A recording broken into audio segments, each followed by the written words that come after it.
Bugungi kunda Telegram tarmog'ida yashirin rasmlar, to'ydagi rasmlar yoki sovg'alar nomi ostida zararli APK fayllar tarqalmoqda.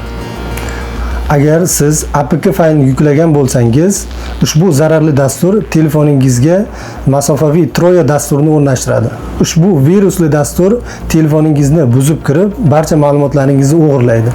Sizga kelgan va kelayotgan SMS kodlarni yashirincha o'ziga tortib oladi va Telegramingizdagi faol seanslarni kuzatishni boshlaydi. Agar sizga ushbu virus zarar yetkazgan bo'lsa, quyidagi 3 ta qadamni darhol bajaring. Birinchidan, telefoningizga kirib internetni o'chiring. Ikkinchi qadam, boshqa toza qurilmalarda, ya'ni bank kartalaringiz va shaxsiy ma'lumotlaringiz ulanmagan, ilovalar bo'lmagan kompyuterdan yoki telefon orqali Telegram profilingizga kirib, sozlamalar bo'limidan boshqa seanslarni tugating. Uchinchi qadam, telefoningizdagi xavfsizlik rejimini yoqing va shubhali dasturni o'chirib tashlab, darhol 2 bosqichli tekshiruvni faollashtiring.